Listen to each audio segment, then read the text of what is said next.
Hi everyone! So this is a new series that I'll be doing called Purposeful Arcana. This is something that I recently got really inspired and thought of, kind of like while I was falling asleep, as I usually do when I get my ideas. Um, but it was something that came to me and was really powerful in my ideas, and I really wanted to do, and kind of kept under the wraps until recently, and then I started to kind of really started to begin to share with you guys, I guess, a little bit, like little snippets, but I don't know if anybody's really been paying attention, which is fine, but because I want it to be a surprise. So with that being said, I want to kind of explain to you all what Purposeful Arcana is. Purposeful Arcana is kind of going to be, ooh, my hair is so hot here. Purposeful Arcana is going to be, and sorry about how sick I still am, but I really wanted to go ahead and do this today because it felt right to go ahead and film, even though my internet's going to be out for the weekend. I won't be able to actually post this until probably Sunday. Anyways, so Purposeful Arcana is going to be my little mini series of me explaining in segments. Normally I'm going to be doing 2, but today I'm going to be doing 3 because I want to do them in pairs. And so, whoops, the full, that's not the full, damn, sorry. The full is actually by itself typically in regards, but the rest of them kind of are in pairs almost. So we got the High Priestess here and the Magician. But I'll be doing them in pairs, and it's going to be me because it's going to be kind of a series that'll help beginners and maybe even more seasoned readers better understand the cards, because I'm an intuitive reader. I taught myself. I'm dyslexic, and so I've always prided myself in teaching myself things, and I want you guys to have an even more deeper understanding of the cards, but also a higher perspective of why each card is so important, why you should not acknowledge, like, not disregard a card even if you just don't like it. And so and that goes for cards like the Hierophant, because I don't like that card, but I certainly agree that it's important. And so I just want you guys to have a higher perspective of each card, and it'll be me explaining what the card means intuitively based on my perspective of it, and then why it's important, and then why it might be bad. And so that is what Purposeful Arcana is going to be about.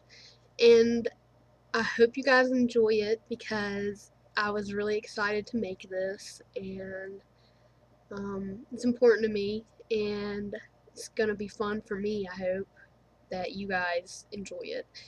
And I'm doing this because it just felt right in my heart, and I'm trying to open up and do bigger endeavors, especially because I want you guys to get a better understanding of what I'm all about. So with that being said,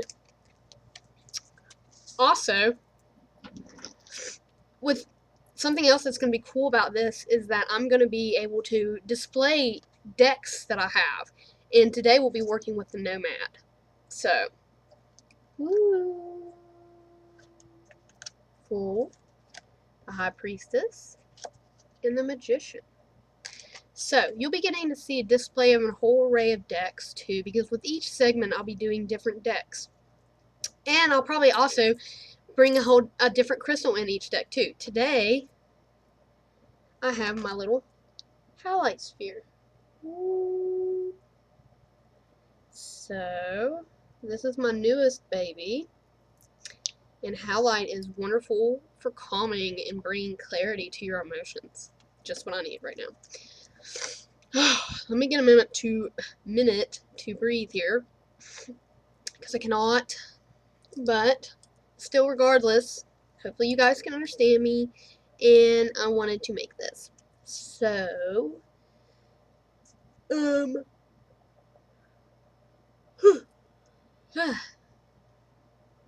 So excited because I got my mala back.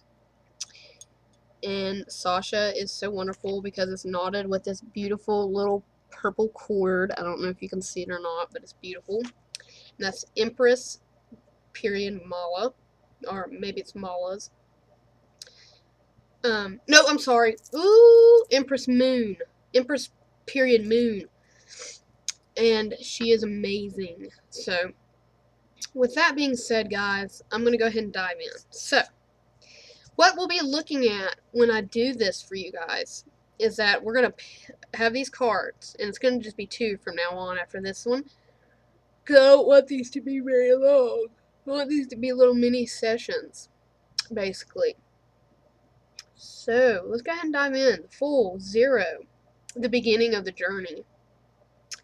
So, what does this card mean? The Fool, of course. So when we think about the Fool, we're thinking, okay, let's look at this card. This person is laying nude and exposed in the grass. So, to me, the Fool is a card that obviously represents new beginnings because it is the beginning of the figurative journey of tarot. And we end with the World, which is completion. So, when we see the Fool, it is a card of beginning, naivety, spontaneity, and sorry you guys, it is a card that reminds us to take that leap of faith. So it reminds us that we have to be vulnerable sometimes, just as this person is sleeping nude somewhere that is not giving them shelter. Why are they doing this? That's the thought to think of there. Probably because they are somewhere in which they are making a journey that is worthwhile to them in their mind. Now, oftentimes when you pull this card in a reading, that's probably the purpose of it. Now, why do I feel that the Fool is important? For that exact reason. Because almost always when you pull this card, it's because you are at a standpoint in which you need to hear that encouragement. You need to know that, hey, I need to get my ass in gear, because if I don't hear that I need to take this leap of faith, that I need to be unafraid, to be fearless, that I need to be that person who is going to be unafraid to lie nude in the grass among my journey to whatever is fulfilling me, then I won't ever get to what fulfills me. Because most of us are so afraid of what we have to do to get there that we never actually walk the path. And that is why the Fool is so important to me. This is one of my favorite cards, actually. Even though a lot of people, when they get it, they're like, oh, this card's reminding me not to be stupid. This card's reminding me not to make ignorant decisions. And this is also something that I will discuss. Why that particular card can be bad. Now, yes, and this is kind of me discussing reversals, maybe. But, which I feel reversals, yes, should be acknowledged if you pull that reversal and it intuitively feels right. Now, you should also check when you pull a reversal that your deck's not upside down, because I've done that before. You'll know. Anyhow, now, why can the Fool be bad? Because, yes, it does remind you to not be making ignorant choices. Now, we can look at this card here and also see this person and be like, geez, yikes, okay, now, why are you doing that? Why are you exposing yourself? Now, only should you consider the negativity of the Fool if you have been putting yourself in vulnerable positions too far and seeing the negative repercussions of it. Only should you then really look, and then this card is telling you to reflect and take a step back and start putting your guard up. Stop putting yourself out there so much. Stop being so impulsive. Otherwise, this is a very potent and positive card, in my opinion, telling you to be headstrong and start being assertive in your new beginnings. So, next, we move on to the second card. Well, technically, number 1, the Magician. I hate that I'm so sick, guys. This science fiction is seriously, like, kicking my ass. It's like, I've had it for a week. So, anyways, I wasn't letting it stop me from making this, and I wasn't letting my internet being down stop me from making this. So, anyhow, the Magician. Another one of my favorite cards. So, the Magician is all about power and being assertive, kind of, in my opinion, and manifestation. Because when we think of a magician, what do magicians do? They have the ability to make things happen. So, that is what I think of when I think the Magician. Manifestation, and making things happen, and remembering that you are the one who has the abilities to make things happen, ultimately. And so, why do I feel that the Magician is so important? For that reason, another card of encouragement. It is reminding you that, particularly when this card gets pulled, it is often for people who, once again, just like the Fool, need that encouragement that they can overcome the obstacles, and that they usually are in a position in which they are seeing that goal ahead of them, but yet they are back here and they're like, I don't think I can make the changes. I just can't do it. I can't overcome. I can't. Yeah, no, you can. You can. And that's what the Magician's telling you. Hey, get your ass together, because you can and you will. The obstacles we create for ourselves often are the biggest ones of all, and we don't even realize it. And that's why the Magician's so important. But, once again, why can this card be bad? Because sometimes we can be so fixated that we can create our own problems. Just as we can have that power can go to our head. And so that is what that Magician reminds us of. To be in check with ourselves and to be in control of our power, but in a positive way. Don't let it go to your head, but know how it can guide you and get you what you need. Know that you have control of that power. And lastly, another one of my favorite cards, and my birth card, twice over, is the High Priestess. I absolutely adore this card in the Nomad.